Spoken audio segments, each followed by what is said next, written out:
skeletal muscle is the cornerstone for health and wellness. And it's 40% of our body. If you do not have healthy skeletal muscle, you do not have a healthy metabolism.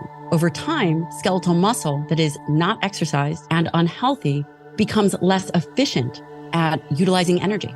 The body becomes insulin resistant, just as the brain becomes insulin resistant. Our metabolic health has a direct impact on our brain function. Hey guys, how you doing? Hope you're having a good week so far. My name is Dr. Rangan Chatterjee, and this is my podcast, Feel Better, Live More. My guest today believes that the single biggest problem with our health is not that we carry too much fat, but that we don't carry enough muscle. She believes that if we start to focus and prioritize our largest organ, our muscle, we can burn more fat, improve our body composition, decrease our risk of disease, and increase our energy levels. Dr. Gabrielle Lyon has a doctorate in osteopathic medicine and is board certified in family medicine. She earned her undergraduate degree in human nutrition from the University of Illinois, and she completed a research and clinical fellowship in nutritional science and geriatrics at Washington University. She's the founder of the Institute for Muscle-Centric Medicine and the author of a brand new book, Forever Strong, a new science-backed strategy for aging well. Now, Dr. Lyon first appeared on my podcast about 18 months ago, and in that conversation, she made the compelling case that the quality of our lives is directly related to the health of our muscles. She explained how having more muscle can improve our metabolism, reverse insulin resistance, reduce our risk of disease, protect our skeleton, and improve our mobility and balance. She also explained the critical role of resistance training and the importance of consuming adequate protein. It really was a fantastic conversation that I would highly recommend you go back and listen to at some point if you have not already. Now, in the second conversation, we pick up where we left off. Yes, of course, we do recap on the importance of muscle health, but we also cover a lot of new ground, including what is the relationship between the health of our muscles and the health of our brains? What is the role of mindset when it comes to integrating new health-promoting behaviors into our lives? How we can learn to reframe stress to make it work for us rather than against us, the impact of sleep loss on our ability to build muscle. And she also explains why she's not such a huge fan of goals. Instead, she prefers a focus on standards. This is a truly empowering conversation built on the idea that aging well is a choice. It is jam-packed with practical, real-world insights. I hope you enjoy listening.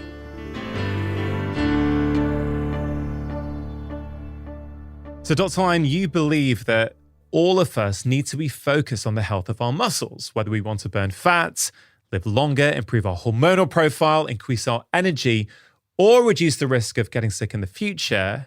You believe that our muscle health is really, really important. Why? The quality of our muscle is the cornerstone for overall health and well-being. And quite frankly, it's the organ of longevity. There's nothing more important than skeletal muscle. It is different than this idea of looking good in a bikini and athletic performance, which is, when we think about skeletal muscle, that's often what we think about. I'd love to start with a story about that will really highlight where this came from. I did my fellowship in geriatrics and nutritional sciences. And by the way, as you know, as a physician, geriatrics is over the age of 65. It is end of life. There is palliative care involved. It is nursing home rounds. Quite frankly, it was something that I didn't want to do. But in order for me to have an advanced education in nutritional sciences, it was the deal. I had to make a deal. In order for me to do a 2-year clinical fellowship, I had to work as a geriatrician and get my fellowship training in geriatrics.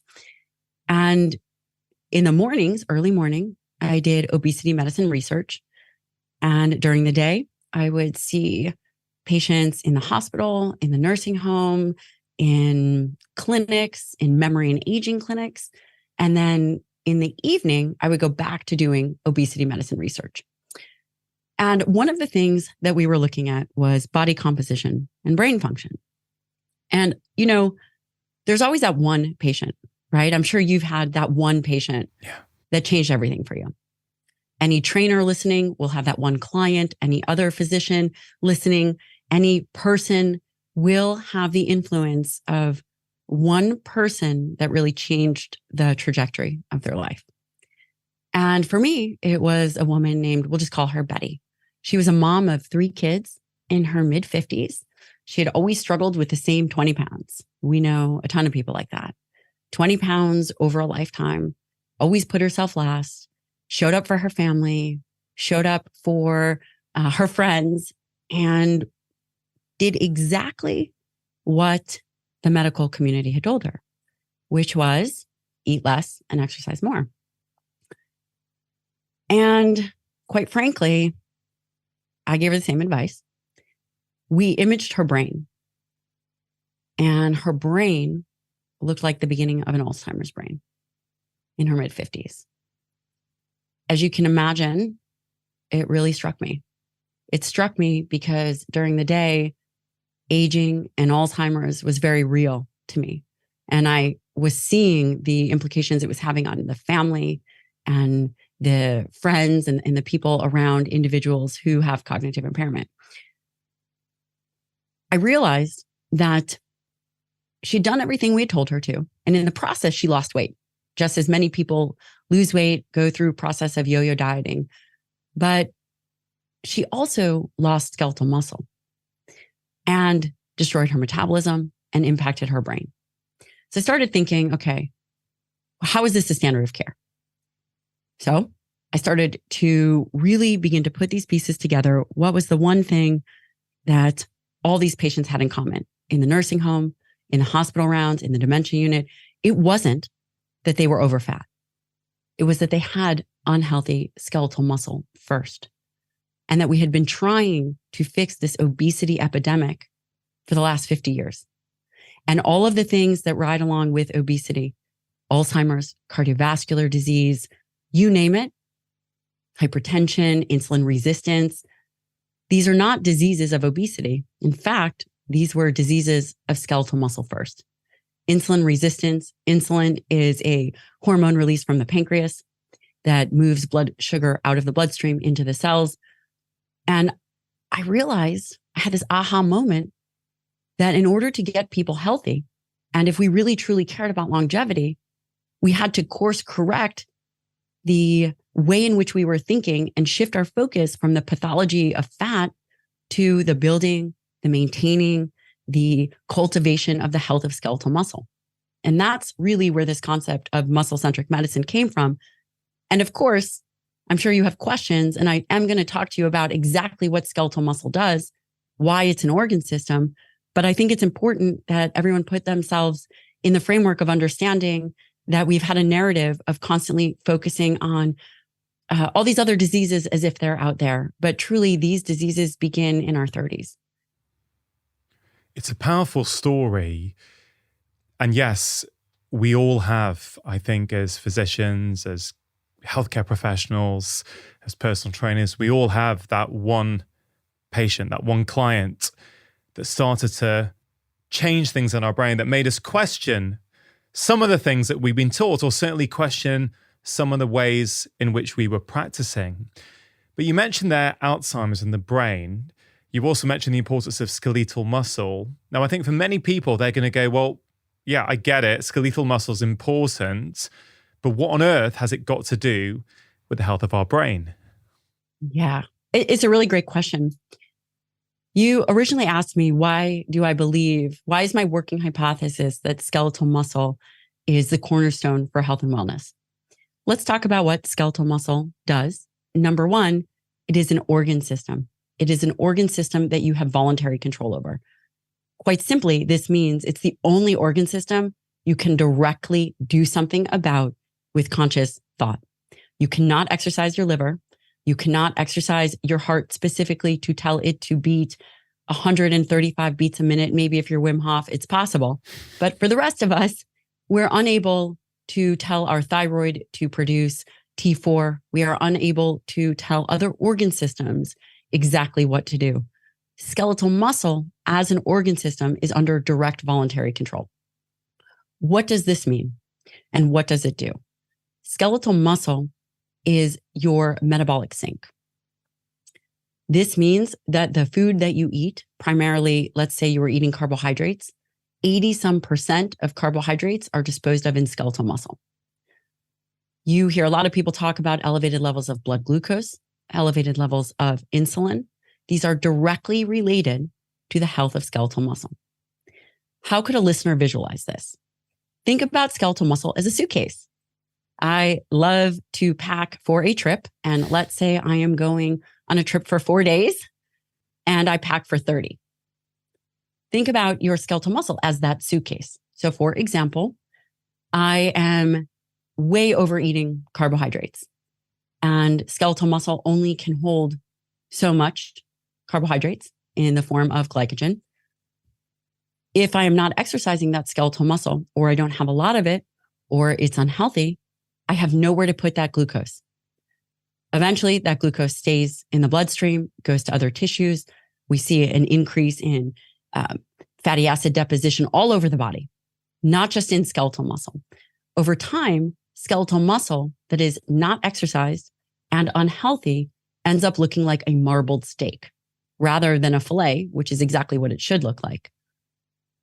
It becomes less efficient at utilizing energy. Skeletal muscle is one of the primary sites for mitochondria. Mitochondria, which I know that you've talked about often, is the powerhouses of the cell. It's where we generate energy. Skeletal muscle is a primary site for fatty acid oxidation. People are worried about their cholesterol and they're worried about triglycerides. Skeletal muscle is a primary site for utilization. When we think about metabolism and metabolic regulation, skeletal muscle is the primary site, and it's 40% of our body. This is just one aspect from a metabolic perspective. When you talk about brain function and the health of skeletal muscle, if you do not have healthy skeletal muscle, you do not have a healthy metabolism. The body becomes insulin resistant, just as the brain becomes insulin resistant.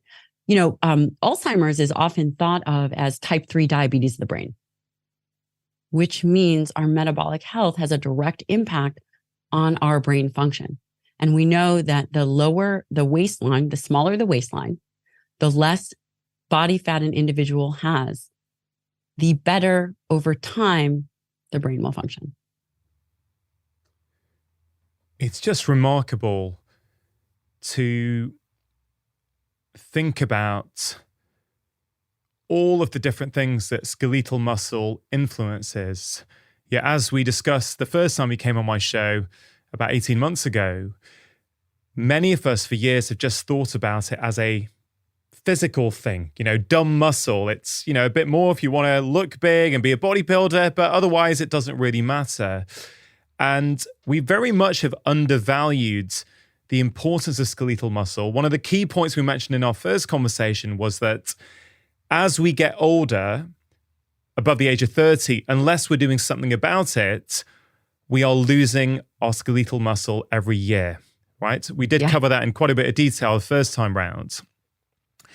And Dr. Line, my first book that came out at the end of 2017 set out what I consider to be the most important 4 pillars of health: food, movement, sleep, and relaxation. And in our first conversation, we covered in detail food, specifically protein, how important that might be for skeletal muscle.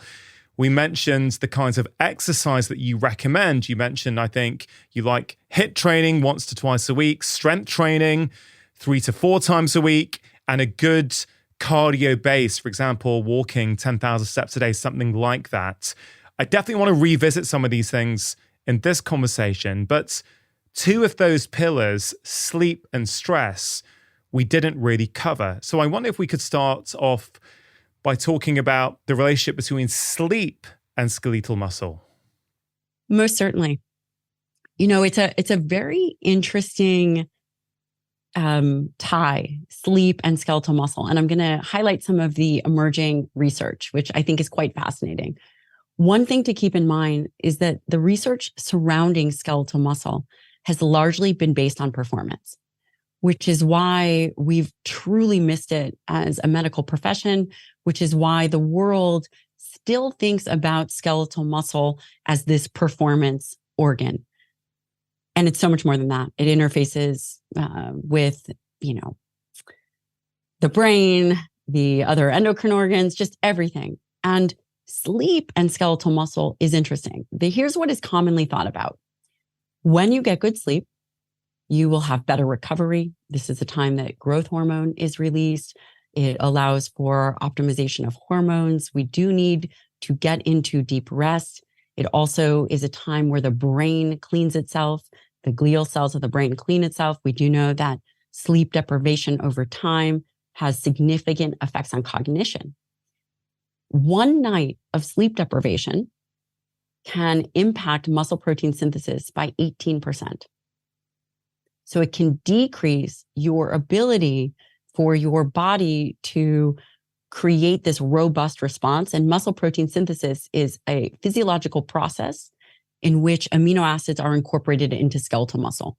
It's what we would consider a biomarker of the health of skeletal muscle. It's one of the ways in the literature in which health, skeletal muscle health is measured, and also that muscle is doing what it should be doing. From a muscle protein synthetic response, skeletal muscle is highly plastic and highly responsive to diet and exercise.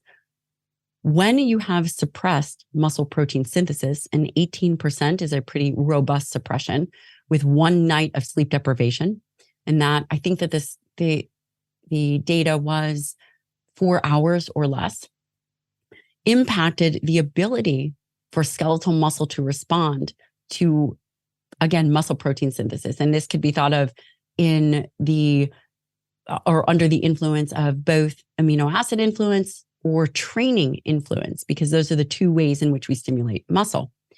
Now, here's the catch. A lot of the military operators will go through periods of time where they have sleep deprivation. And what some of the data suggests is that if you go through a few days of sleep deprivation, one way to counteract the influence of sleep deprivation on skeletal muscle is actually pumping up your exercise, which is completely counterintuitive. You would think that if you have gone through a week of sleep deprivation, you should probably just rest. And in fact, that's not what some of the data suggests. Some of the data suggests that an individual should really kick up their training during that time to protect metabolism and to protect and counterbalance the influence of lack of sleep. Because a whole host of other things. So muscle protein synthesis is just one portion of what muscle does. We know that with lack of sleep, and we see this in shift workers, there's an increase in insulin resistance. There's an increase in blood glucose. All of these things, I believe, to be centered around the influence on skeletal muscle. It's really interesting that if you don't sleep well, you decrease your sensitivity to the stimulus of training the next day, right? You mentioned muscle protein synthesis goes down. And as you say, you could then make the case, well, one shouldn't train.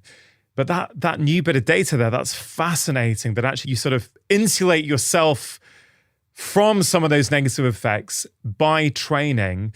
When I spoke to Professor Matthew Walker on this show a few years ago, I remember one of the things he said to me was, if you're losing weight and you're sleep deprived, then the majority of that weight will come from muscle as opposed to excess body fat.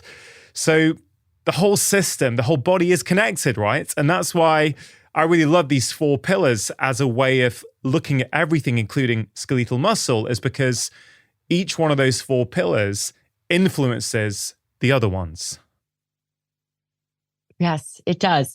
We don't exist in this silo. And I'm so glad that we're talking about stress, because it's often something that people don't necessarily ask me about. but I think that it's a critical importance. Sleep definitely influences the way in which our metabolism works. Skeletal muscle has probably the biggest influence, by the way, on our entire homeostasis. If you were to ask me, what do I believe is most important? Is it food, or is it training, or is it name something, ice bath, etc.? I would say the influence of exercise trumps nearly everything because of its influence on all other body systems. That is how impactful training is for people. And when we talk about stress, I'm going to throw a loophole here. When I say stress, or you say stress, that could mean, I don't know, the kids are home for Thanksgiving. That could mean I have to go to the DMV, the Department of Motor Vehicles, and I don't know if I have my right paperwork. It could also mean the death of a loved one or the sickness of a family member. We have one word to define various different states or experiences or life tragedies, on any scale. Nowhere in the human language do we have another word that describes all of these different things. Yeah. And I will say the evidence supports that how we imagine and think about stress truly does influence our physiology. Yeah, I think it was a paper I read about if you consider the stress to be adaptive for you as opposed to harmful, it has a different physiological effect, which is absolutely incredible. The way you think about that stressor will determine its effect on you. I have seen this in real time in my patients, and I have to say it's one of the topics that is not discussed, but is probably one of the most critical. When we hear stress, we typically think of, what do you think of when you hear stress? What is the response? I mean, normally it's a negative word, isn't it? Because I think we're talking about this chronic, unrelenting stress that we never switch off from, we never allow ourselves to recuperate from. But of course, not all stress is bad. We need stress to be our best selves, don't we? I think the problem for most of us these days, and why stress has such a negative connotation, is because we're no longer having our stress responses activated now and again because there's a wild predator approaching our camp. We're having it activated chronically by the state of our lives, our email inbox, the kids we're having to look after, the elderly parents we're having to care for, the negative comment we saw last time we went online, whatever it might be. These are the multiple stressors that are firing themselves at us. And a lot of the stress researchers would argue that the way your body responds is very, very similar, whether it's a physical stress or a psychological stressor. Yeah. And I would say that I absolutely agree with you. What we hear is stress, and then we hear fight or flight. Fight or flight is the stress response that we are all taught about. There's an increase in catecholamines. There's an increase in blood pressure. There's a very sympathetic response. Now, I would also say that that is an initial stress response. And that stress response is a physiological response. There are two other stress responses. There is tend and befriend, which is somewhat of an attunement response. And this is, for example, I have two very little kids. When I see them in distress, instead of going into fight or flight, I go to tend and befriend.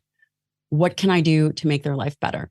Some people, when they are stressed, rather than go into fight or flight, will turn to reaching out to help people. I would say that that is my initial stress response. This does a few things. It increases serotonin. It increases oxytocin. It allows us to bond. The other stress response, which I see with a lot of individuals, is a courage response. And the courage response is actually something that can be cultivated. And how is this important? And how does this relate to the health of skeletal muscle? Well, I would love to tie that all back in. And the courage response is something that also can be trained. I'll give you an example. My husband was an elite military operator. He was a Navy SEAL for 10 years. He loves jumping out of planes, which is insane. If I were to get up and jump out of a plane, I am sure that my blood pressure would be 500 over 300. I would be so scared, and there would be a whole host of things going through my head, and it would certainly be a fight or flight response. My husband getting ready to jump out of a plane might have a slight bump in blood pressure.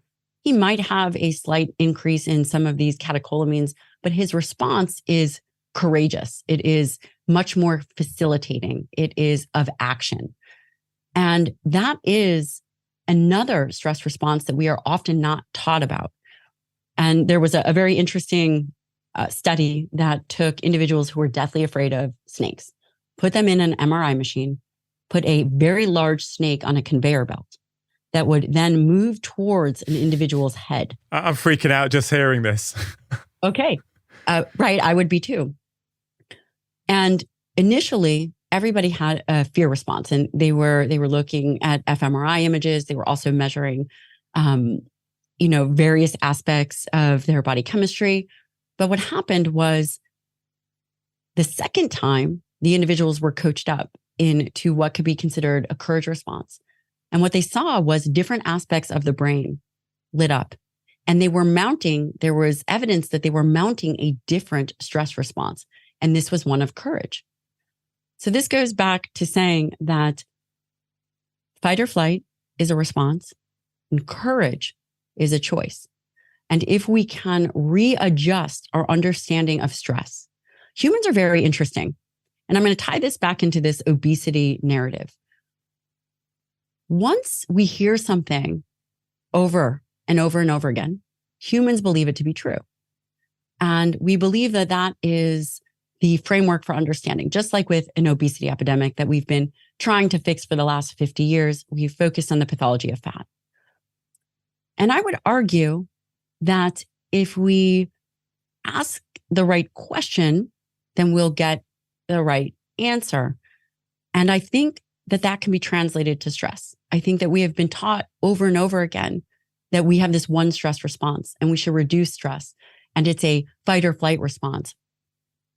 I would say that that is a repeated narrative that we can readdress and make individuals much less, I don't know if the word is fragile, but much more resilient in the way in which they interpret their environment. And what becomes so important, I know that this is really about medicine and kind of this muscle-centric approach, is that when we do things like train, this does create for some people an initial stress response. We begin to cultivate courage. We begin to cultivate behaviors that allow us to acquire skeletal muscle, which take drive and a different way in which we interface with the world. And I hope that that's not too esoteric, but truly the message that I'm trying to deliver is one of strength. And with that message of strength, I'm going to challenge the way in which we have traditionally thought about medicine, but also challenge the way in which we've thought about mindset. And I believe that stress can be enhancing. And I believe that when we recondition individuals to also believe that, then they can have a different control of their physiology, which will allow them to take massive action. I just love what you just said. I really do. In fact, one of the things I enjoyed the most about your latest book, Forever Strong, was how you covered the psychological aspects of change as well as the physical ones.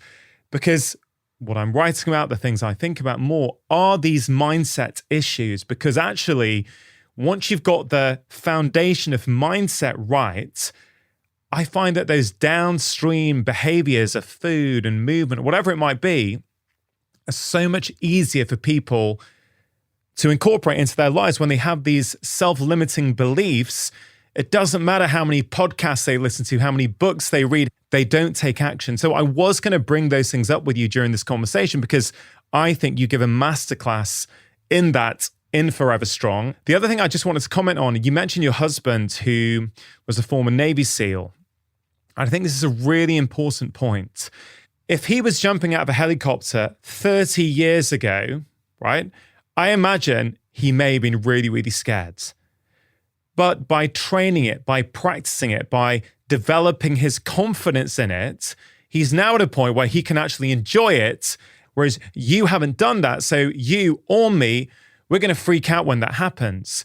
What does that tell us? It tells us that the stress response, or much of it, is internal. The same external event is happening with jumping out of a helicopter, but how we interpret it is determining the impact on our bodies. And how we interpret it depends on our experience, our level of confidence, what we've practiced. And again, you can tie that into exercise. You can tie that into muscle. The more you practice exercising, the more you train, you are working out your stress response system. And therefore, whatever that stressor is in life that comes before you, you're better able to handle it. I have to tell you something. I am so grateful for you and your openness to have this conversation. It's actually one of my most favorite topics because as a provider, as a physician who still sees patients, a good clinician is really good at recognizing patterns of diseases. Yeah. We can all agree on that. But an effective physician is good at recognizing patterns of people. And I have been a physician since 2006. And I will tell you, I have seen what makes individuals successful. And if you allow me, I would love to share some of the aspects that I have seen that really change the narrative for people. And every single person listening to this podcast will be able to take what I am saying and implement it immediately. Yeah, please. Okay. I'm going to tell a quick story time. We have plenty of time.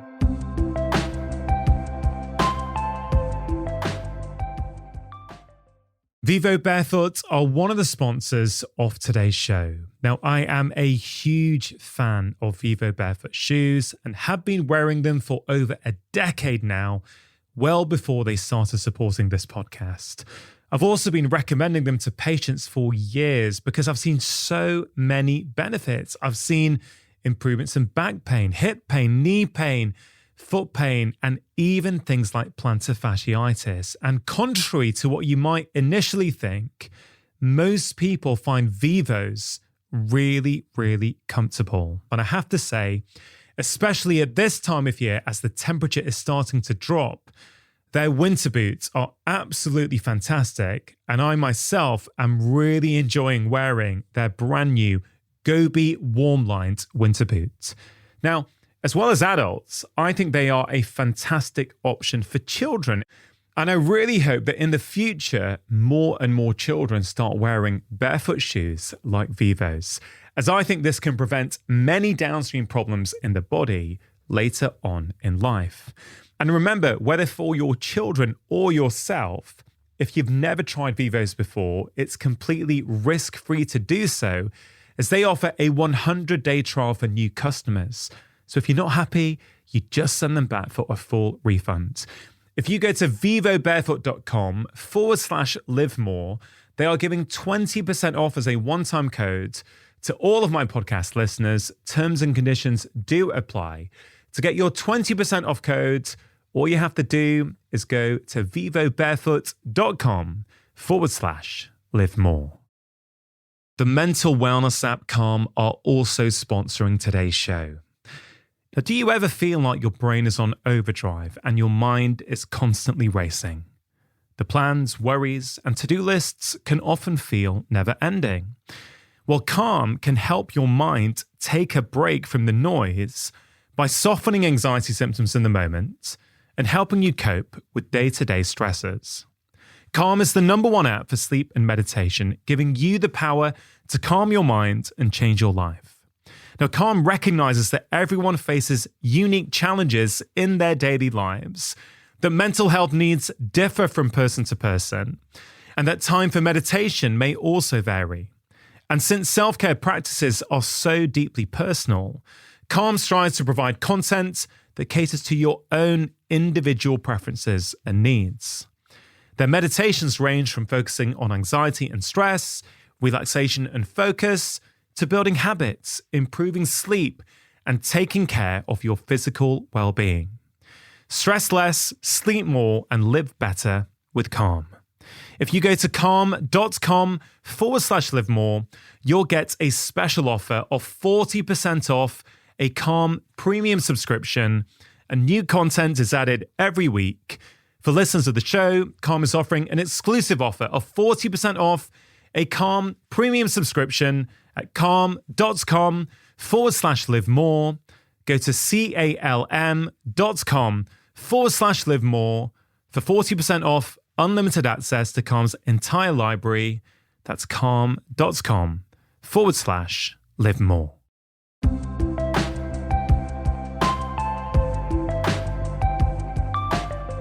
I have one entrepreneur who hosts a massive event in Las Vegas every year.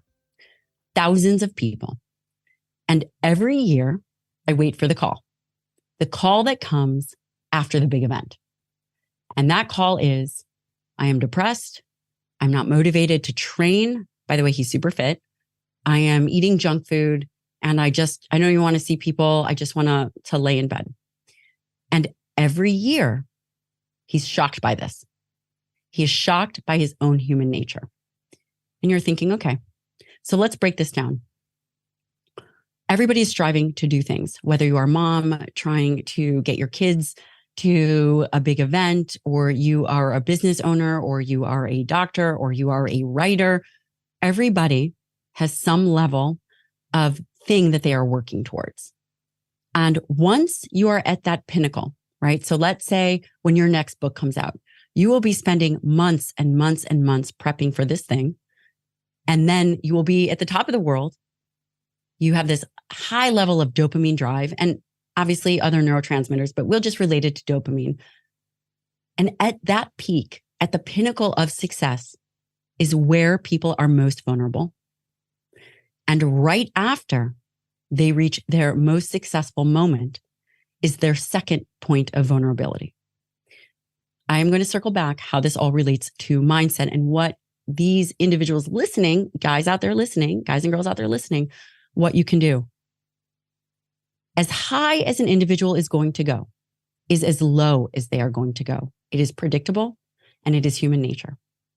The best of the best are very neutral, and they practice neutrality, and they practice ways of dopamine preservation. If we think about the neurotransmitter dopamine related to drive and motivation, again, to say it simply, when you have a big event, this is your place of vulnerability. You will look for the next car to buy, the next thing to do, the next food to eat, the next thing to buy at the peak of your success.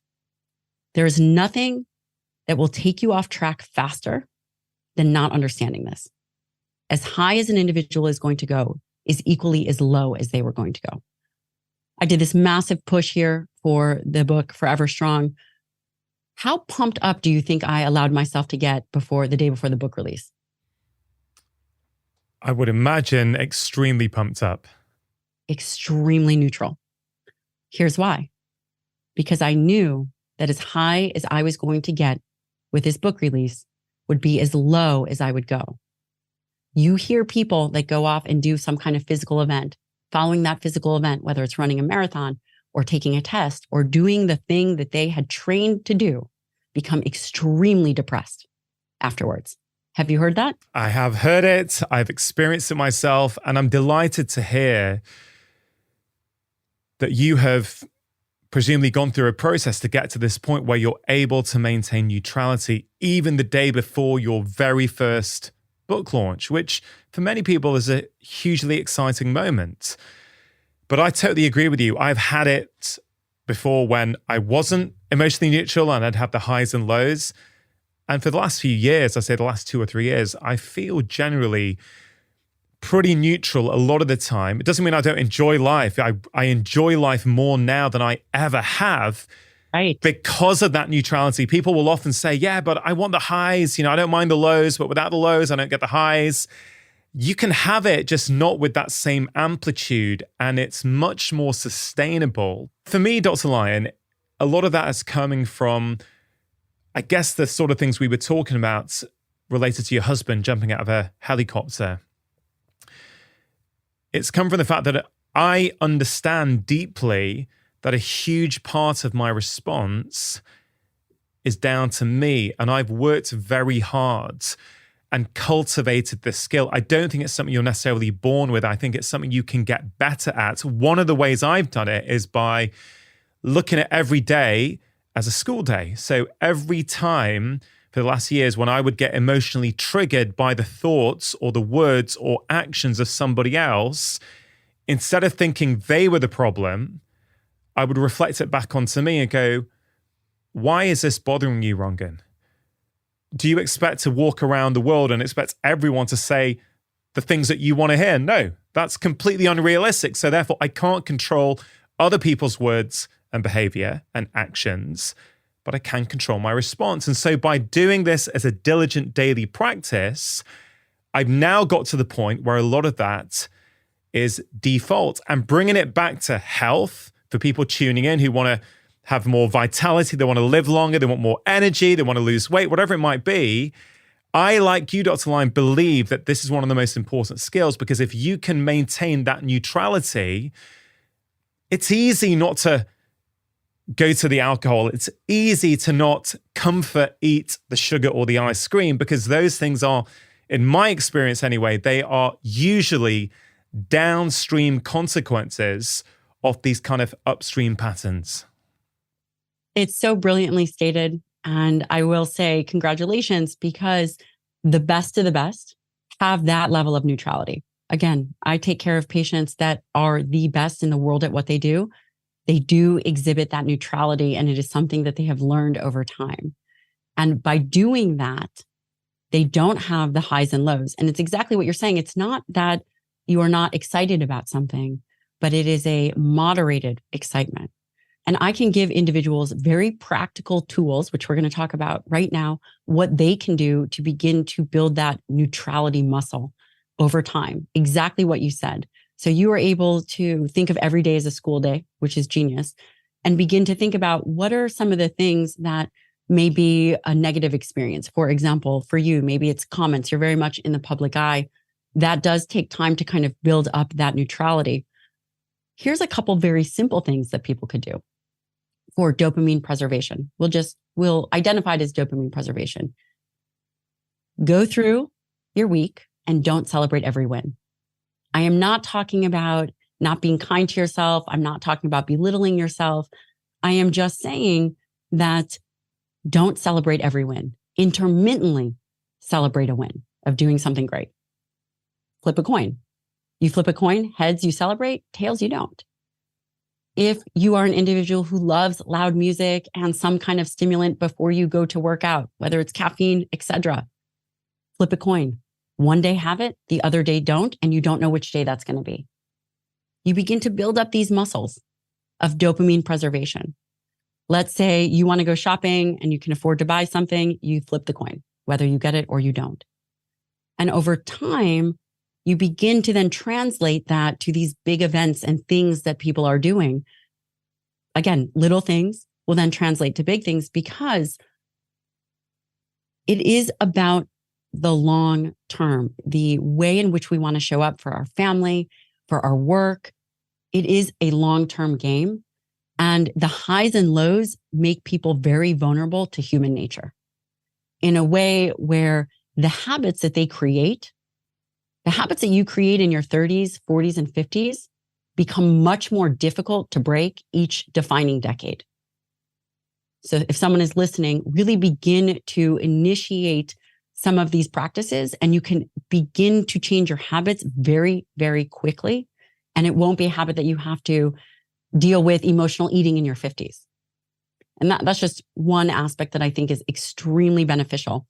The other thing is, people talk a lot about positivity, and they think, I'm going to do this exercise and diet program because I'm going to lose weight, X, Y, and Z. I would say that that is not an effective strategy. What is an effective strategy is if you can collapse your future self with your current self. And let's just say caring what people think.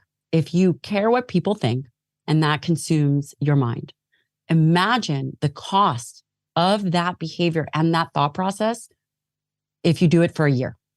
And then if you do it for 5 years, and then you do it for 10 years, imagine the cost on your life. You could do that for diet and exercise. Let's say you have kids and Friday night, you've done great all week and you sabotage yourself every Friday night because that's how you relax. Imagine what that toll is going to be if you continue to do those habits over a year. Each time you repeat a habit, you are much more likely to repeat that habit again. So when you collapse your future self with your current self, and yes, it does have a bit of a negative spin, but it's kind of like, what was that movie, that Christmas movie with the three angels? Do you remember? Gareth's right? in the background. He's saying it's a wonderful life. It's a wonderful life. That is an example. If someone wants to see what I am talking about, watch It's a Wonderful Life. It will snap you out of whatever you are telling yourself instantaneously. Yeah. You do. You have to collapse that future self with the current self. I think what we're talking about here is so, so important and so, so undervalued generally in the health conversation that takes place everywhere these days. It's all about more information. And look, I'm all for giving people information. And in our first conversation together, you gave a masterclass in protein, in resistance training, and hopefully we can cover some of those things again today. But I think people, even with that information, don't always manage to make change. So let's imagine a scenario, and given the time of year, it's January, and someone is thinking, this year something is going to be different. You know what? I'm getting my stuff sorted in 2024. And in my view, if you don't take a different approach, why is it that 2024 is going to be any different than 2023 or 2022 or 2021? So instead of trying to buy a new book or a new diet plan or a new strength program, whatever it might be, sure, do that.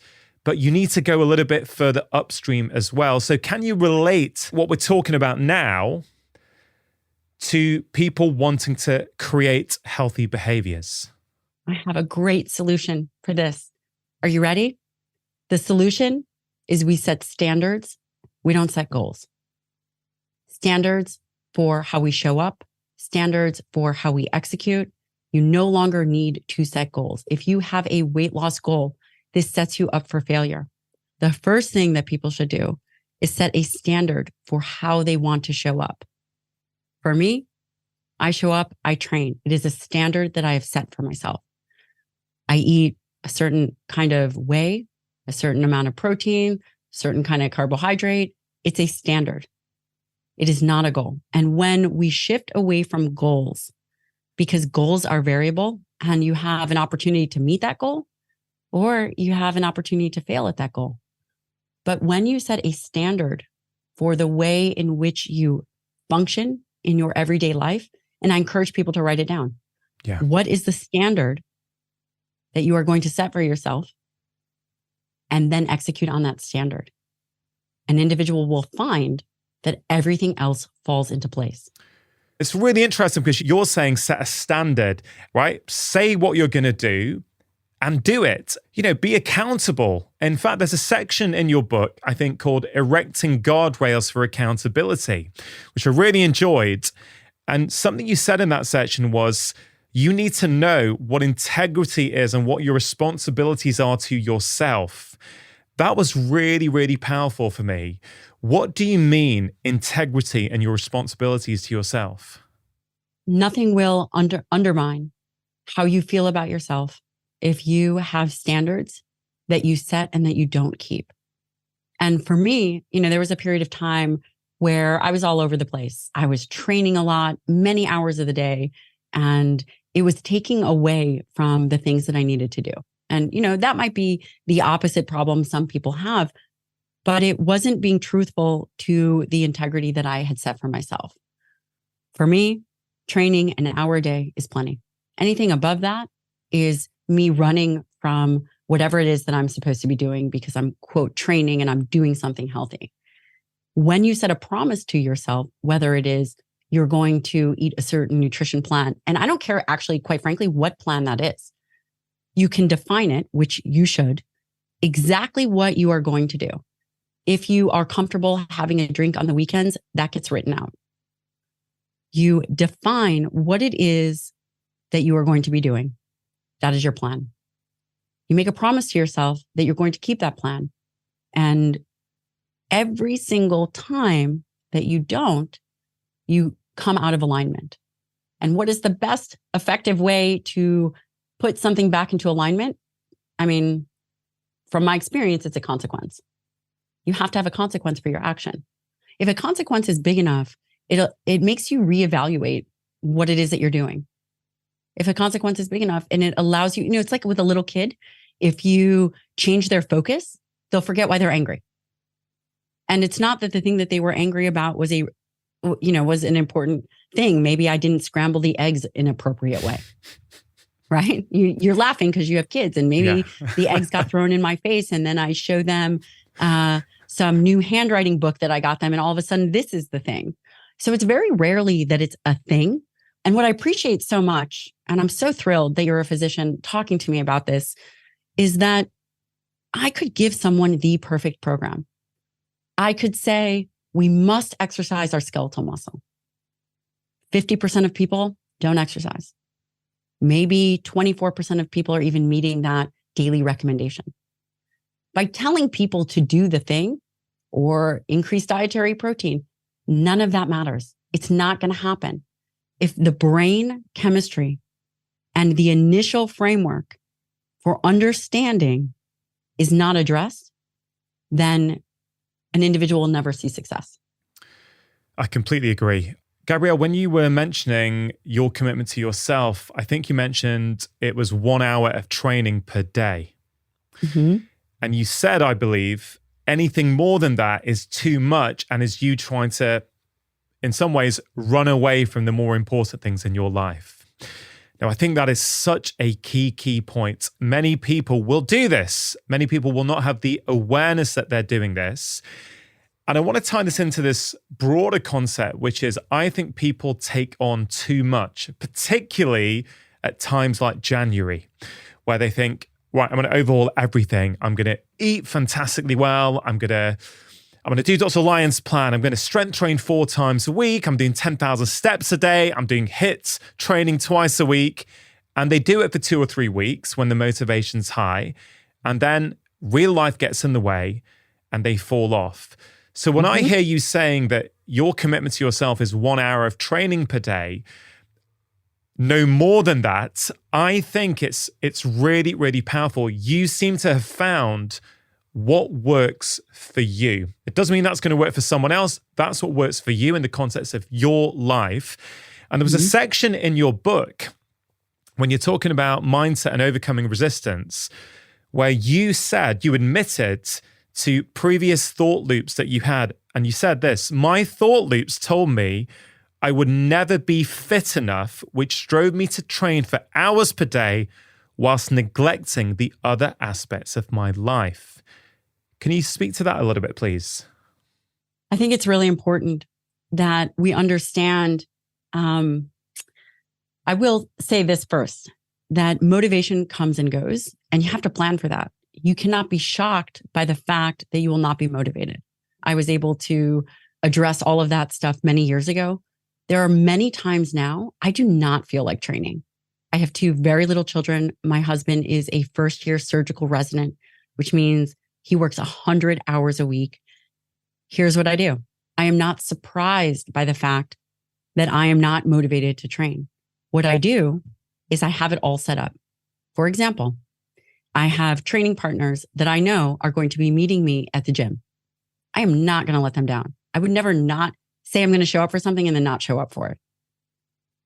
I know that when I get off of a plane, I will go and I'll train. I don't feel like it. I'm already trying to, every Saturday we do this, or every Sunday we do this big group workout. Every Saturday night, I am trying to talk myself out of how I'm not going to be going and showing up for Sunday. Yet we're all surprised that we're going to start on a program January 1st, and then we're shocked by the fact that we're not motivated in 2 or 3 weeks. Plan for that. You're not going to feel motivated. You are going to feel motivated the first week. Failure to understand and plan for the fact that is absolutely going to fall off is a complete misstep. You plan for that. You have your teammates in place that you are going to show up for, because if you're not willing to do it for yourself, you will definitely show up to do it for another person. And yeah, that's all I can say about that. I am definitely not motivated a lot of the time, but I still will show up. I think relating also to your 1 hour a day of commitment to training, I think is this idea that there's a cost to everything we do. There's a consequence to everything. So in the modern world and the way we're living these days, many people feel time pressured all the time. And then they will hear, let's say you on your first podcast with me, you gave some recommendations that some people are going to find very tricky to fit into their life. Your advice was that most people need a good cardio aerobic base. That could be with 10,000 steps of walking a day. You thought they need some form of high intensity training, maybe once to twice a week, and some form of resistance strength training, ideally 3 to 4 times per week. Now, for some people, they're going to go, no chance. There's no way I can do that. Let's push back on that. And let's say that you truly don't have time. There are ways to make it happen.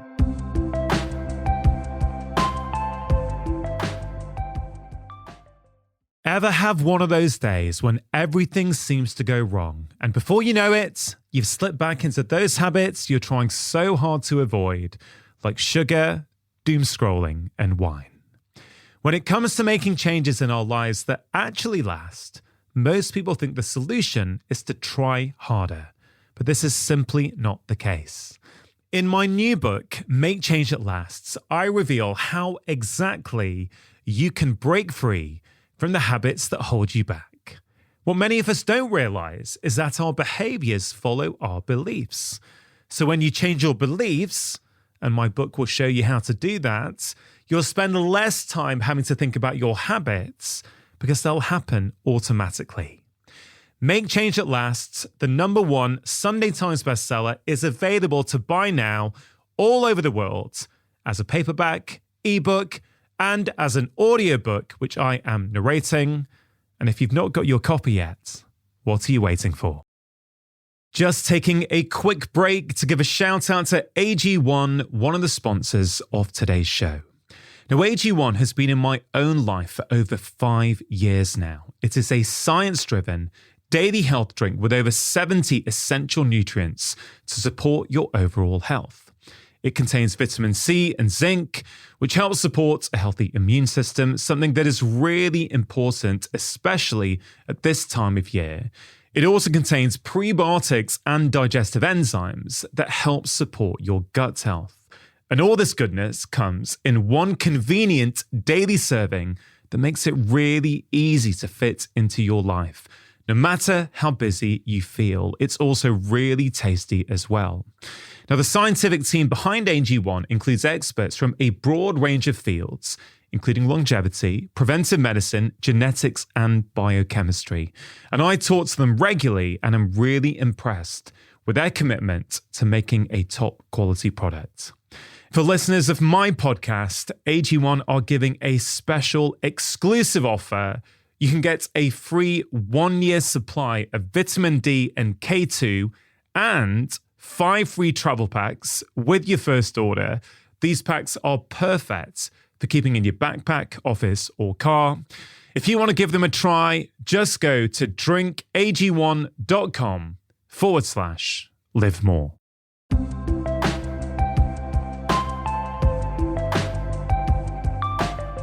Let's say realistically, you might not have an hour a day. You can get in there, then maybe you're an individual who needs to do more high intensity interval training. And that could be accomplished in 20 minutes. There is a baseline physical activity that you must meet. You must be out and moving. We are not designed to be sedentary, and we must rethink this domestication of humanity. I'm with you. Like for most of my life, until the last 2 or 3 years, I would say I prioritized intensity, right? So for a variety of reasons, throughout my adult life, I feel I've been under huge amounts of stress. There's that word stress again. Now, I would always move my body. So listeners of this show will know that I do a 5-minute strength workout every morning whilst my coffee is brewing. Now, you may argue that 5 minutes is not enough.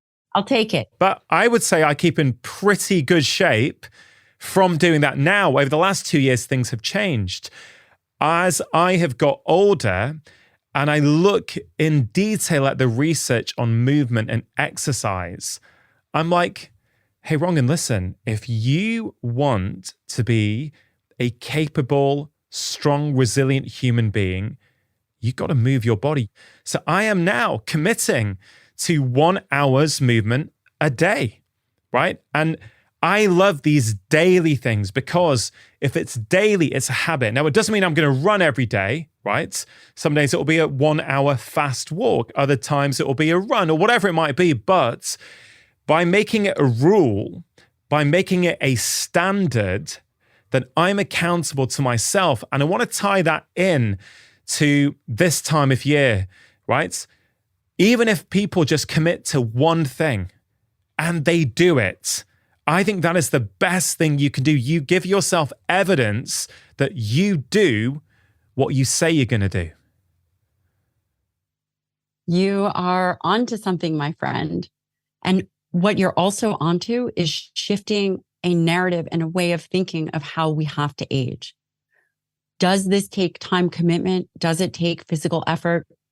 Is it sometimes uncomfortable because the last thing you want to be doing is push-ups and squats in your kitchen? Yeah, it's a drag, potentially. But the outcome is so beneficial when you are leveraging this organ of longevity from a lifetime trajectory of, it's like putting money in the bank. You are doing what you need to do. It's an organ system. It is an organ system designed for movement. Yeah. When you are sedentary, your muscle becomes insulin resistant. When, it goes back to this analogy of the suitcase of going on a trip for 4 days, but packing for 30. You are creating flux within your skeletal muscle. The other thing that you are doing that one must recognize is that skeletal muscle is currency, but it is the only currency that cannot be bought, cannot be sold, it cannot be traded for. Skeletal muscle is a currency that must be earned, and you are earning it daily. And through that process, you are becoming a certain type of person, someone who is physically strong, someone who is mentally disciplined. You are becoming a certain person capable of having skeletal muscle. And the two are not different. Yeah. In that chapter, I think it's chapter 9, you say, don't think of training as an activity with health benefits. Instead, consider it as a baseline requirement for wellness and an essential component of maintaining health and protecting longevity. That is exactly how I see it these days. That is exactly why on most days, I'm not perfect. Yesterday, I think it was 40 minutes. It wasn't an hour. But by having that as a standard, I'm constantly having to justify to myself when I don't meet it. So what's really interesting is that since I moved to this, you're moving for 1 hour a day model, and I'll give Helen Hall, my coach, huge amounts of credit for this. She's an incredible movement coach who I work with. It means now that even when I get 40 minutes, I'm like, oh man, yeah, but I didn't get the hour in. Whereas if I was just leaving it to do it 3 or 4 times a week, then I may have missed yesterday because I was really quite time pressured yesterday. But because my commitment is an hour, I'm like, you know what? Just get out. Just do it. It was raining. It was dark. I was actually outside. I picked up my son from school. He was having a lesson, an extracurricular lesson, and I was waiting. And it would have been easy to stay in the car. It was warm, listen to a podcast, put the radio on, whatever. And I was like, I had this nagging thing at the back of my mind. You've not moved today. You've not moved today. So I didn't even have a raincoat with me. I thought, you know what? Screw it. I'm just going out there. I'm getting this walk in. And you feel incredible. You get energy. Yes, I got a bit wet, but I honestly don't care. So I don't want to sidetrack this, Dr. Lyon, but I think these are the important foundations we all need upon which to build our behavior habits. You held yourself to a higher standard, which is incredible. And you felt good about it. Remember, we're not training to become better at exercise. We are training to become better at life.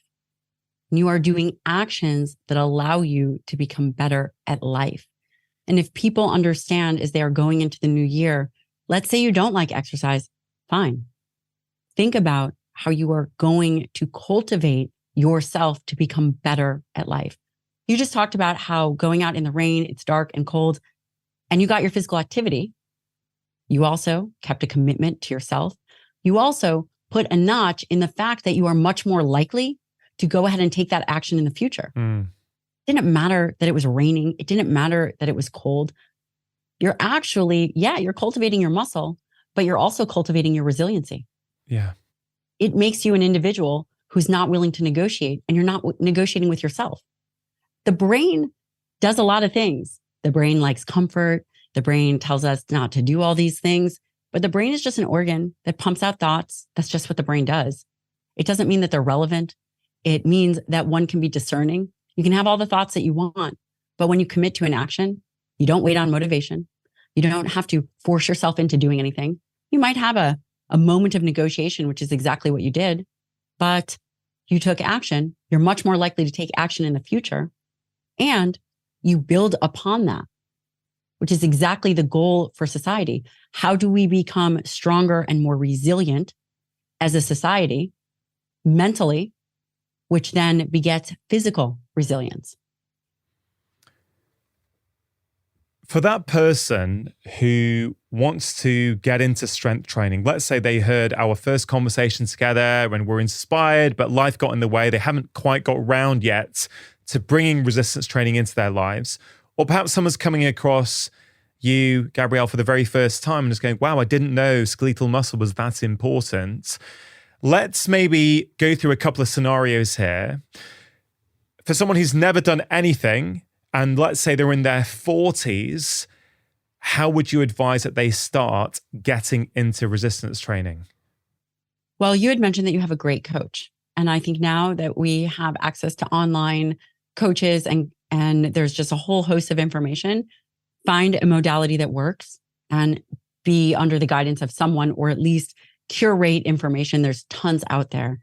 Because when you start, you are going to have much more of a response than someone who has already been training. Just doing basic body weight stuff like push-ups or squats or moving your body or doing lunges, this is an amazing place to start. You are doing something, again, when we talk about resistance training, moving your body weight would be considered resistance training. Then you graduate to bands. If you want to use bands, I think that is very, very, very helpful. It is easy to do at home. And then after you graduate from bands, and let's say you are doing things, I think being able to squat, get up off the floor, because again, we are training for life. Being able to do a push-up, you have to be able to fall well. You have to be able to push yourself up off of the ground. Let's say you don't want to do any of those things, then you pick up a couple heavy bags and you walk and you carry them. Eventually you progress to kettlebells. What are actions that you do within your normal life that it will allow you to get better at doing those things? Yeah. We know that people have to carry groceries. We know that you have to, if you are traveling on an airport, that you have to put your suitcase overhead. We know that it is very critical to be able to get off the floor if you were to fall. Begin to think about things within life and put actions to those things. Let's say, I don't know, you don't want to buy weights. So maybe you spend $20 and you get a weighted vest on Amazon. Mm-hmm. There are a whole host of opportunities and options. And there's only one wrong way to do it, by the way. And that's by not doing it. Yeah.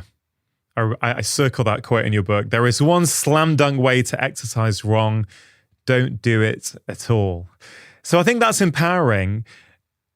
You know, at the start of this conversation, you mentioned how you did geriatric medicine early on in your career, as did I. My second or third placement as what we call the senior house officer, so our second year as a junior doctor, was in charge of the care of the elderly ward at the Western General Hospital in Edinburgh.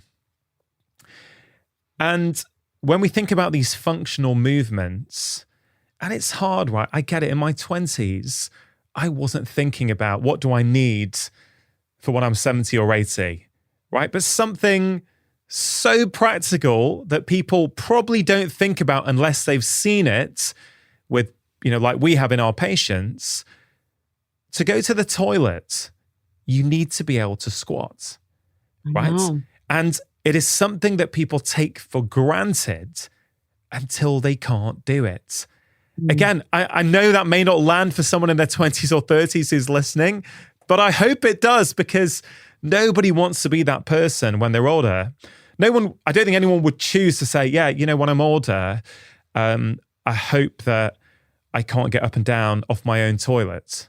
I mean, no one wants that. It doesn't mean people can't have a quality life when they have that with help, for sure. But that's a very real thing for people to think about when we're thinking about, functional exercises and what we need to be able to do, right? And it's also not if challenges are going to happen, it's when. It's not an if thing, it's a when thing. You train for life and you train for sickness. And I know that sounds morbid, but the more healthy muscle mass you have, the more resilient you are going to be in midlife and later on. And the time to take action is now. The best time was yesterday. The second best time is today. You have to take action and you have to do it regardless. It's not that it's going to get easier. So if people could think about what the future is like, you don't have to think about yourself. If you're in your 20s, you're thinking, well, that's in another 30 years. And I will tell you that as someone who is not in their 30s, as you and I are both not in our 30s, that the actions and the habits that you develop now are much easier addressed now than they are later on. Being strong and being capable and taking the action necessary is your best health insurance possible. It is not an when these things are going to happen. It's a when. Whether someone gets the flu and they're laid up in bed, an older person might lose 2 pounds of muscle if they are on bed rest for 7 days.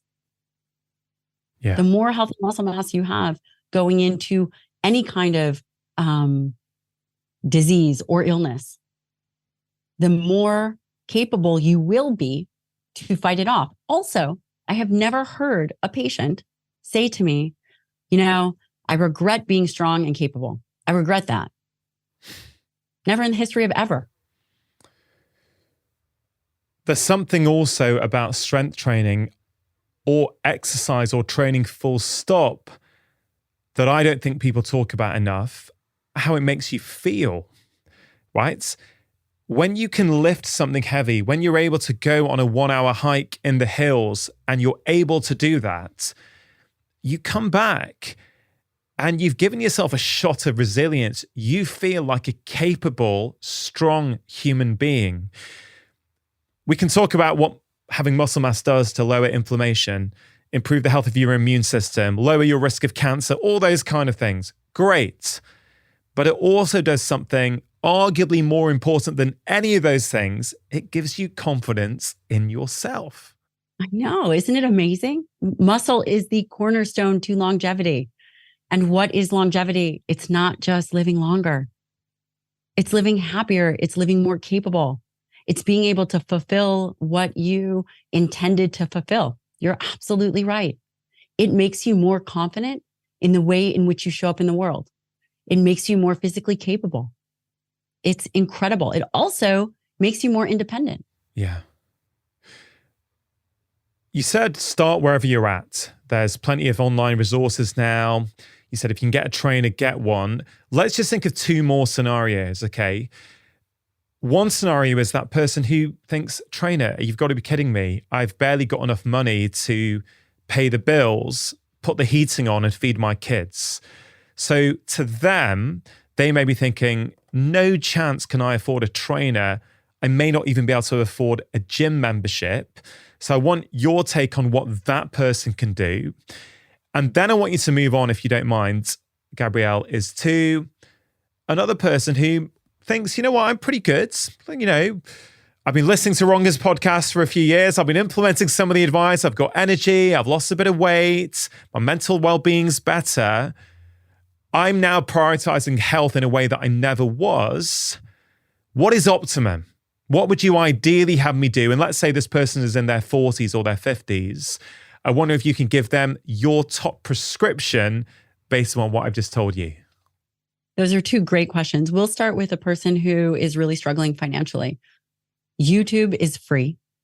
I would suggest going to YouTube and finding body weight exercises. There are a whole host of ways that you can get healthy if you have access to a computer or a phone or even the library. So the library is free. You can go to the library. You can get online there. You can go to YouTube, and there are actions and ways in which people can execute immediately. Again, it doesn't cost anything to do push-ups. It doesn't cost anything to do squats. And what happens is over time, you can continue to increase the amount. So let's say when you start, you can do 10 squats. Well, then you can do 20, and you continue to push yourself, which would lead me to the second question that you asked. So number one, if finances are very tight, YouTube has a ton of free resources. If you do not have a computer at home, you can go to the library, a free public library, and listen there. Yeah. And I just want to add to that something we were talking about before about self-limiting beliefs. That individual, if they go to work somewhere and they have colleagues, there's always that colleague somewhere who, you know, takes pride in their appearance and is really buff and clearly works out regularly and likes to train. We're often fearful about asking others for advice or help. You know, I challenge someone listening to this. If you're that person, go up to someone who you know trains and say, hey, listen, you know what? I want to make this year a really good year for me. I can't afford a gym. I don't know where to start. Would you mind showing me 2 or 3 simple exercises that I could do by myself at home? I think it's another, I know some people get really scared about doing that, but if you can lean into that fear and actually go and ask someone, people want to help, right? People who train, they'd be delighted to say, hey, listen, no worries. I was there once before, 10 years ago. I didn't know either. I'd start with A, B, and C. So that's all I was going to add to what you just said there. I love that. I love that. Now let's talk about the next question that you had asked is someone who's in their mid 40s. They're already prioritizing their health. What is their optimal goal? I love this question. My challenge to them would be, you should be training to get better at multiple different modalities. You pick one and you train that up for 10 to 12 weeks, depending on whatever your goal is. For example, let's say you are really great at doing bench press, squat, and you've been training in this hypertrophy zone. I would challenge you to get better at high intensity interval training. And how would you do that? Well, you would measure it. So for example, if you were going to go on a rower, you would say, you would test yourself, find out where you're at. How long is it going to take you to row 500 meters? You'll get a baseline, and then you'll continue to improve that.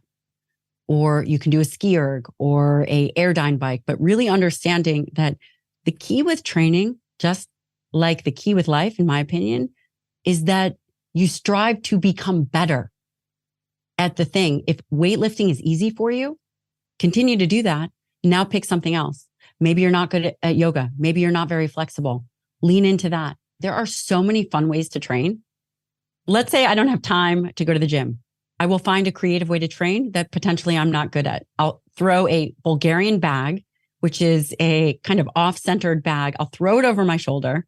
Maybe that's 35, 40 pounds.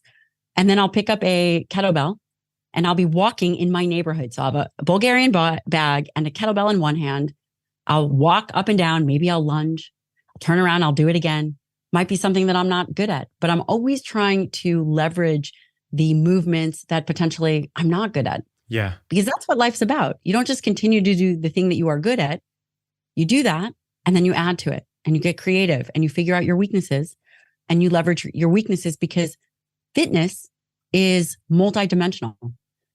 Let's say you love training hard. Maybe you need to add in some yoga and get more flexibility. Maybe you need to add in more stability work. Yeah.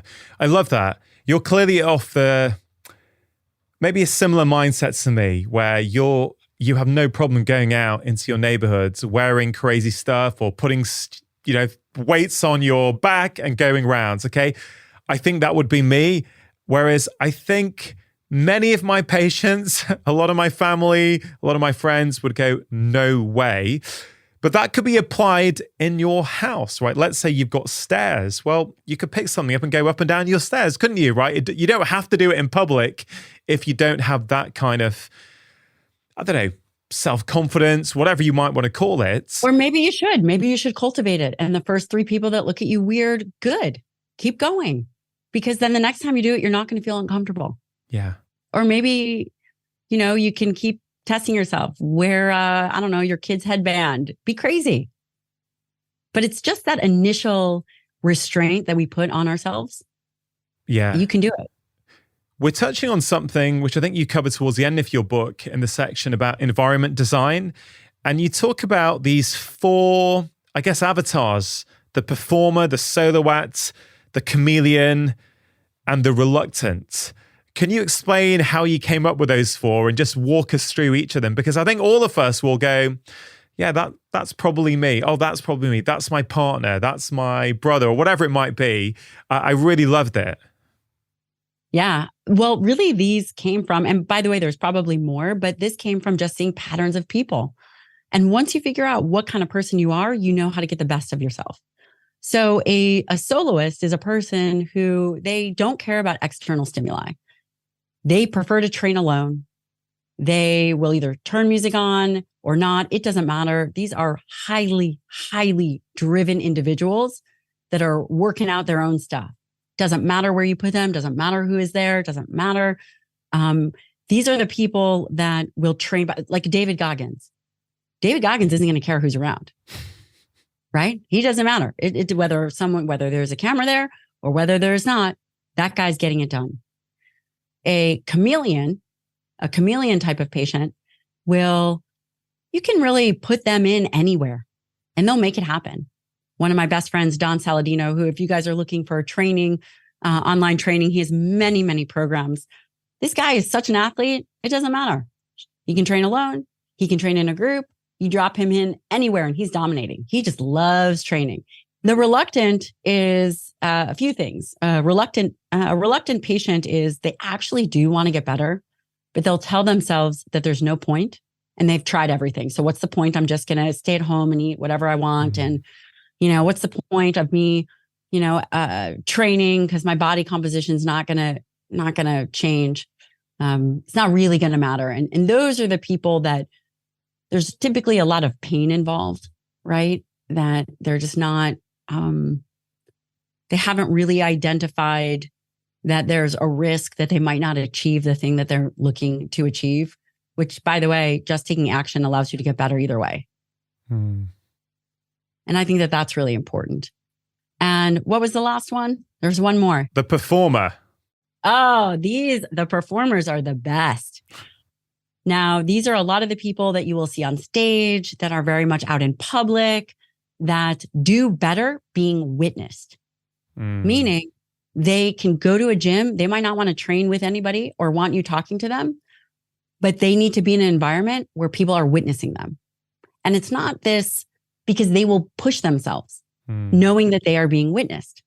And again, it's not this ego thing. It's just the way in which they seem to function best. Many entrepreneurs, again, they'll be so competitive within themselves, but they don't necessarily want to do it solo.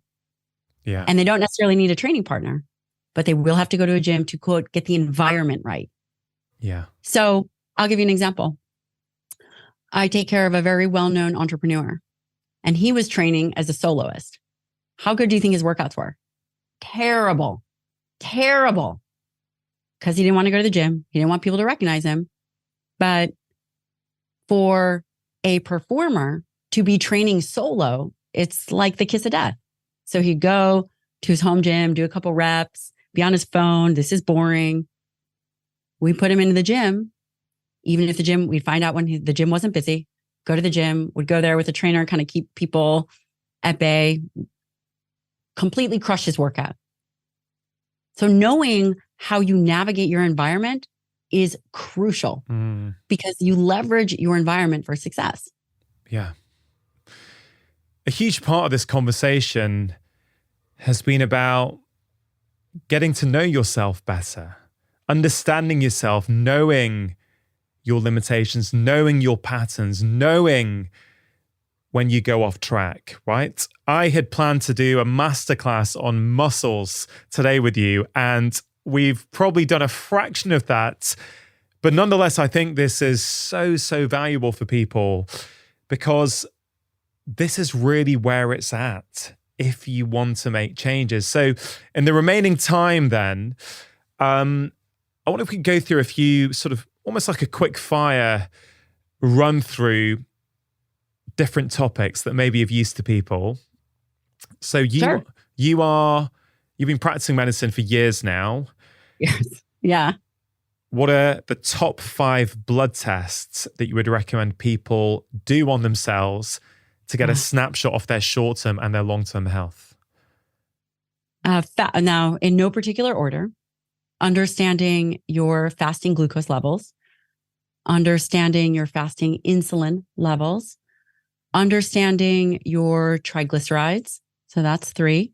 Understanding your hormones, whether you believe in hormone replacement or not, really getting a sense of where your free hormones are. For men, what is your free testosterone?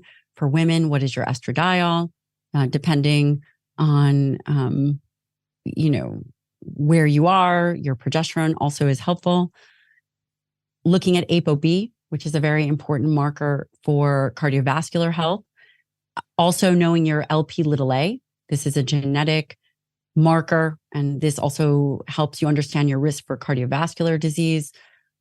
Those are just a handful of things. A full thyroid panel, that's important. That's important for energy, metabolism, muscle function.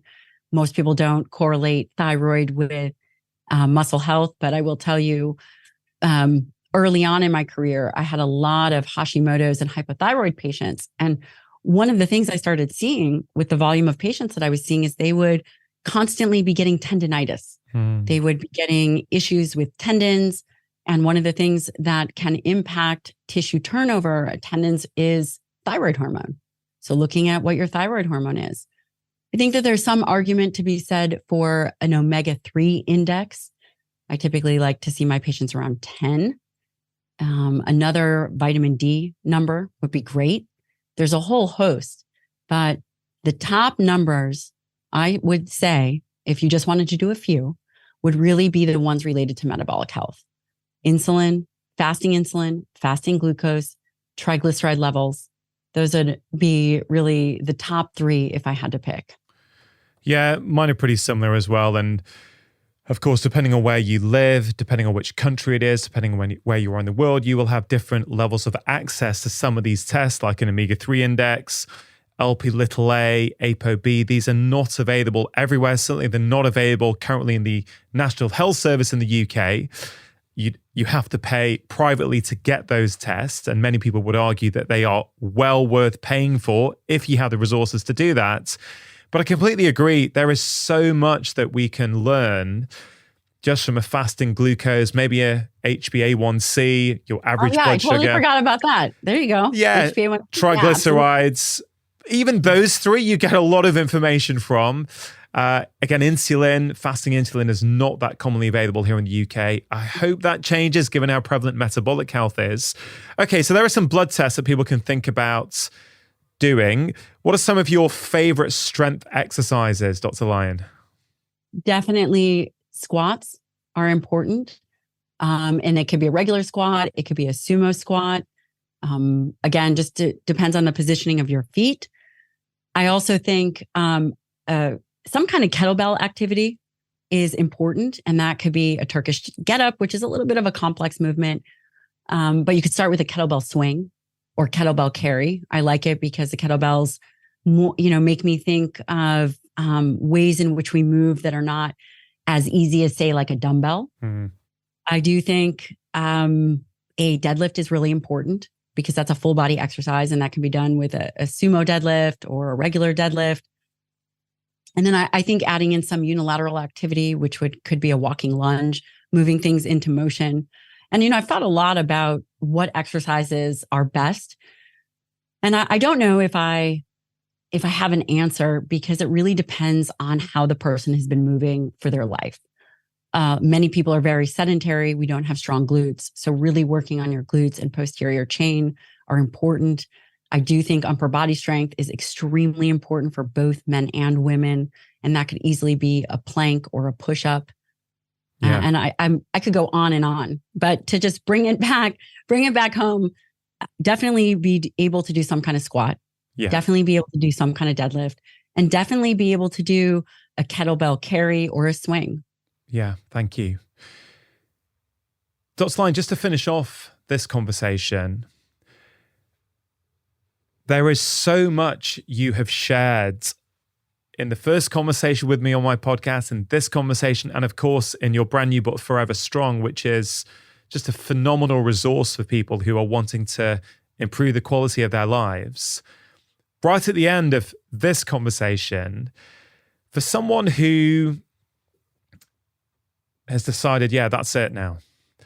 I'm sick of not prioritizing myself. I'm sick of not putting my health and well-being first. The time has come now for me to change things. Given everything you know about health and well-being, and you can cover stuff from our first conversation as well in terms of first meals, protein, all that kind of stuff, could you just list off some of your very top practical tips that will help anyone at all if they're in the business of improving their health? Yeah. One thing that 100% of people do is eat. So getting your nutrition right. 100% of people do that. That would be prioritizing dietary protein, whether you're animal or plant-based, it doesn't matter. I want you to prioritize dietary protein. My recommendation would be 1 gram per pound ideal body weight. Your next question is going to be, what is my ideal body weight? I'm going to say, I don't know your ideal body weight. The last time that you felt great in your own skin is where I would start. And that's 1 gram per pound ideal body weight. The way that I would distribute protein, that first and that last meal are really critical. The first meal having between 30 and 50 grams of dietary protein when you are coming out of an overnight fast. This is great for any age, whether you are in your 30s or 60s. This is the way to help maintain the health of skeletal muscle. That last meal of the day is also critical because you're going into an overnight fast. Again, the goal is, how do we protect skeletal muscle? Nail that first and that last meal. Priority number 1, get enough protein. You do not have to go as high as 1 gram per pound ideal body weight. You could do 0.7 to 1 gram if that made you feel more comfortable. Getting that first and last meal of the day appropriate. I would also say that for carbohydrates, one way to think about it is to understand, are you carbohydrate sensitive? Do you have a good body composition? And again, how would you test that out? You would look at your body fat percentage. If you felt that you had weight to lose, calorie control is critical. Most people will say it doesn't matter how many calories that you consume. I disagree with that. Understanding how many calories you are currently eating to be at the current weight that you are and adjusting appropriately. I typically recommend no more than 50 grams of carbohydrates per meal, depending on what your total carbohydrate intake is. You have to determine that. The current recommendation is around 130 grams. But the way in which you mitigate insulin, a robust insulin response, would be to have a tight amount of carbohydrates per meal. And what works really well is if you do a 1-to-1 protein to carbohydrate ratio, to make it super easy if you are someone who enjoys carbohydrates. A 1-to-1 protein to carbohydrate ratio. So that means in the morning, if you are having 30 grams of dietary protein, you can have 30 grams of carbohydrates with that. The next thing that I would say is you have to train. If I were to prioritize what kind of training that would be, my first recommendation would be to do some resistance exercise. 2 to 3 days a week. I'll give you a day less. So I'll say 2 to 3 days a week. And the less you do it, the more you're doing full body. The more you do it, the less you have to do on that third day. But resistance training is a non-negotiable. And then I would say the last thing is know your weaknesses. Don't be surprised by them. Plan for them. They're coming and they're totally predictable. You cannot be shocked by your own human nature. And when you plan for that, then you can follow the first 3 or 4 recommendations I just gave you.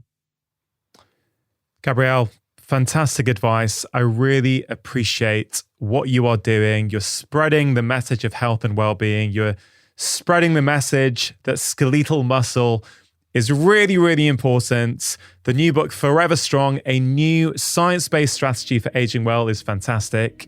Thanks for coming on the show again. Thank you so much for having me. Really hope you enjoyed that conversation. Do think about one thing that you can take away and apply into your own life. And also have a think about one thing from this conversation that you can teach to somebody else. Remember, when you teach someone, it not only helps them, it also helps you learn and retain the information. Now, before you go, just wanted to let you know about Friday 5. It's my free weekly email containing 5 simple ideas to improve your health and happiness. In that email, I share exclusive insights that I do not share anywhere else, including health advice, how to manage your time better, interesting articles or videos that I've been consuming, and quotes that have caused me to stop and reflect. And I have to say, in a world of endless emails, it really is delightful that many of you tell me it is one of the only weekly emails that you actively look forward to receiving. So if that sounds like something you would like to receive each and every Friday, you can sign up for free at drchatterjee.com/Friday5. Now, if you are new to my podcast, you may be interested to know that I have written 5 books that have been bestsellers all over the world, covering all kinds of different topics: happiness, food, stress, sleep, behavior change and movement, weight loss, and so much more. So please do take a moment to check them out. They are all available as paperbacks, ebooks, and as audiobooks, which I am narrating. If you enjoyed today's episode, it is always appreciated if you can take a moment to share the podcast with your friends and family, or leave a review on Apple Podcasts. Thank you so much for listening. Have a wonderful week. And always remember, you are the architect of your own health. Making lifestyle changes is always worth it, because when you feel better, you live more.